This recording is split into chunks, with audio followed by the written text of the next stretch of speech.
से शुरू करने जा रहे हैं, जो एक बेसिक लेवल का टॉपिक है और सभी प्रतियोगी परीक्षाओं में यहाँ से प्रश्न आते रहते हैं।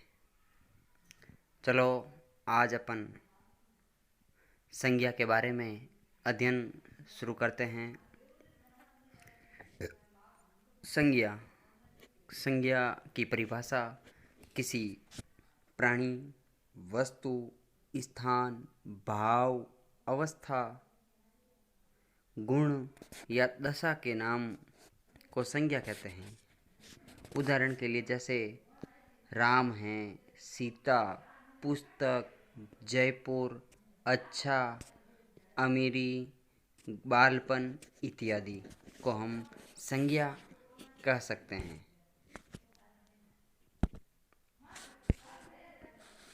संज्ञा के प्रमुख रूप से 3 भेद होते हैं। जातिवाचक संज्ञा,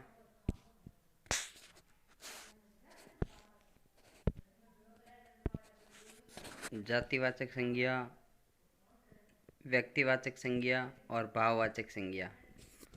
कुछ विद्वानों ने संज्ञा के गौण भेद एवं उपभेद भी माने हैं, जिनमें समुदायवाचक संज्ञा और द्रव्यवाचक संज्ञा को भी सम्मिलित किया है। इस प्रकार संज्ञा के कुल 5 भेद माने गए हैं। आगे हम व्यक्तिवाचक संज्ञा के बारे में जानकारी एकत्रित करेंगे या पढ़ेंगे। व्यक्तिवाचक संज्ञा किसी व्यक्ति विशेष, स्थान विशेष अथवा वस्तु विशेष के नाम को व्यक्तिवाचक संज्ञा कहते हैं। उदाहरण के लिए जैसे व्यक्तियों में राम हैं, सीता हैं, सोहन हैं, अर्जुन हैं, रजनी है, कपिल हैं, चेतन हैं इत्यादि। उसी प्रकार वस्तु विशेष के नाम जैसे रामायण हैं, उषा पंखा हैं, रीटा मशीन हैं, स्थान सीकर हैं, गंगा हैं, हिमालय हैं, हवा महल हैं इत्यादि व्यक्तिवाचक संज्ञा के उदाहरण माने जा सकते हैं। इसी प्रकार हम आगे इसका दूसरा भेद तथा व्यक्तिवाचक संज्ञा की पहचान किस प्रकार से की जा सकती है इसके बारे में। जैसे व्यक्तियों के नाम हैं जिसमें कालिदास हैं, अर्जुन हैं, शेक्सपियर हैं इत्यादि। किसी व्यक्ति विशेष का नाम होने से दिशाओं के नाम उत्तर हैं, दक्षिण हैं, पूर्व हैं, पश्चिम हैं, ईशान कौन है, नक्षत्र कौन है, आग्नेय कौन है। देशों के नाम अमेरिका, भूटान, नेपाल, पाकिस्तान, भारत, बांग्लादेश। पहाड़ों के नाम पर्वतों के नाम हिमालय हैं, विंध्याचल हैं, गोवर्धन पर्वत हैं। समुद्रों के नाम समुद्र यानी हिंद महासागर, प्रशांत महासागर, बंगाल की खाड़ी, भूमध्य सागर। नदियों के नाम गंगा है, यमुना है, गोदावरी है, कृष्णा है, कावेरी है इत्यादि। दिन सप्ताह के दिनों के नाम जैसे सोमवार हैं, मंगलवार हैं, बुधवार हैं, गुरुवार है, शुक्रवार है। इस प्रकार महीनों के नाम, अंग्रेजी महीनों के नाम इसके अंदर सम्मिलित होंगे, जनवरी, फरवरी, मई और जून। इस प्रकार कुछ पहचान के नियम और भी हैं। पुस्तकों के नाम गीता, बाइबिल, गोदान, रामायण इत्यादि। समाचार पत्रों के नाम राजस्थान पत्रिका, दैनिक भास्कर, पंजाब केसरी। उत्सवों के नाम जैसे होली हैं, ईद हैं, क्रिसमस हैं, स्वतंत्रता दिवस हैं, गणतंत्र दिवस हैं और बहुत सारे त्योहारों। स्थानों एवं नगरों के नाम, स्थान कहो या नगर कहो, जैसे कोई व्यक्ति विशेष रूप से किसी का स्थान है, सीकर का रहने वाला है, कोटा का है, जयपुर का है। सड़कों एवं चौकों के नाम, किसी विशेष सड़क को नाम दे रखा है, grand truck road, Lal Chowk. इस प्रकार कुछ और भी नाम है। जैसे ऐतिहासिक युद्धों के नाम है, पानीपत हैं, हल्दी घाटी हैं, तराइन के युद्ध हैं इत्यादि प्रकार से उन्हें व्यक्तिवाचक संज्ञा के अंदर सम्मिलित किए जा सकते हैं। राष्ट्रीय जातियों के नाम भारतीय हैं, भूटानी हैं, बांग्लादेशी हैं इत्यादि। इसी प्रकार हम आगे संज्ञा का दूसरा भेद जातिवाचक संज्ञा के बारे में जानेंगे। किसी या जिस संज्ञा से किसी प्राणी, वस्तु अथवा स्थान की जाति या पूरे वर्ग का बोध होता हो उसे जातिवाचक संज्ञा कहते हैं। जैसे गाय हैं, मनुष्य हैं, तोता हैं, कबूतर हैं।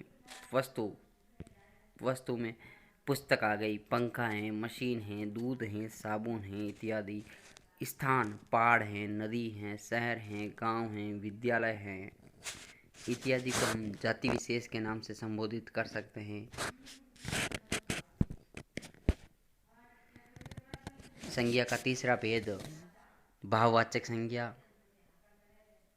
किसी भाव अवस्था, गुण अथवा दशा के नाम को भाववाचक संज्ञा कहते हैं। उदाहरण के लिए जैसे सुख है, बचपन है, सुंदरता है, गौरव है, नौकरी है, अच्छाई है, अहंकार है, खटास है, वीरता है, खेल है, लूट है, चढ़ाई है, चुनाव है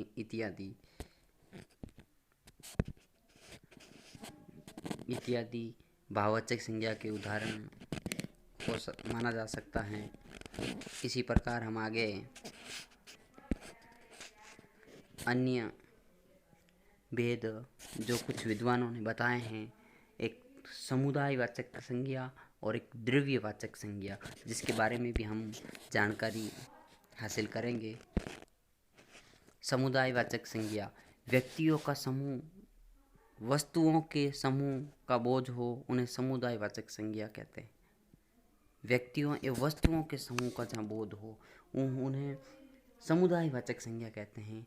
उदाहरण के लिए जैसे व्यक्तियों के समूह को भीड़ कहते हैं, कक्षा हैं, सेना है, सभा है, गिरोह है, गोष्ठी है, मंडली है, टीम है, दल है इत्यादि।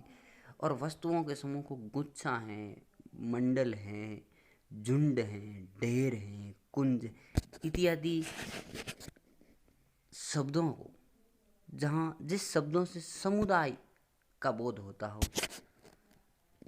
इसी प्रकार आगे संज्ञा के अन्य भेद द्रव्यवाचक का भी अध्ययन करेंगे।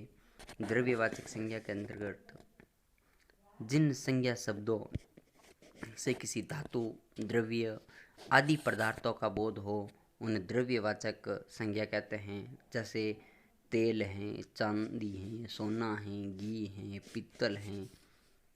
इनके लिए जो तरल पदार्थ होते हैं उनके लिए द्रव्यवाचक संज्ञा का प्रयोग किया जाता है।